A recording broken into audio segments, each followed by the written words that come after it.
Now, you might answer, the prevalence of cough and colds is 7.38%. Now, this is correct, but it is an incomplete way of expressing prevalence. Ideally, you should specify the population and the period during the illness was present. So then you say, the prevalence of cough and colds among grade 2 students from January 1, 2023 to December 31, 2023 is 7.38%. These exercises are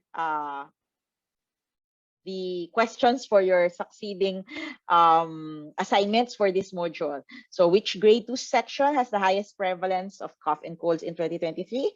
What is the prevalence of viral exanthems of grade 2 students in 2023? What is the prevalence of diarrhea among grade 2 students in 2023? Which grade 2 section has the highest prevalence of diarrhea, viral exanthem, and the lowest prevalence of diarrhea and viral exanthem? Okay, so case number 2. Again, we're going back to Bagumbayan Elementary School. This is the number of students per year level, and this is the number of COVID-19. So let's say this is the year 2023, and you're looking at January 1 to March 31, 2023. So you have the number of students per grade level, the number of new COVID cases per grade level in January, in February, in March, and then over here is the total. So having said that, let's compute for the incidence. Okay, so first is determine the step 1 is determine the numerator, which is the number of new cases in a specific date or month. Step 2 is determine the denominator, which is the number of total at-risk population, or in this case, the number of students. Number 3 is divide the numerator by the denominator. And then number 4 is convert the decimal fraction into percentage. So let's say, you might say there are a total of 43 new cases of COVID-19 in Bagumbayan Elementary School in January 2023. This statement is limited to the numerator. It is an incomplete way of expressing incidence. The population and the date or period must always be included. So a more complete statement would be, well, you can start with there are 43 new cases of COVID-19, and the incidence proportion of COVID-19 among Bagumbayan Elementary School students in January 2020 is 8.0675%. Or maybe just simply 8.1% if you want to round it off. Okay.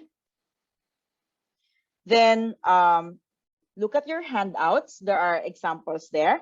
And this is the exercise. What is the incidence proportion of COVID-19 among Bagumbayan Elementary School students in Feb 2023 and in March 2023? Then number 2, what is the cumulative incidence of COVID-19 among students from January 2023 to March 2023? And which grade level had the highest incidence of COVID-19 from January 2023 to March 2023? Okay, so now that you have computed for the prevalence and incidence, when you report to your, well, it can be to your administrators, it can be to your to the public, you must report only the numbers, but please keep the identities of the school children confidential by sticking to reporting only the prevalence and incidence. The patients or the cases have the right to privacy during all stages of treatment, and you must communicate risk based on science, and do not state absolutes, and do not expect your audience to understand the risk numbers.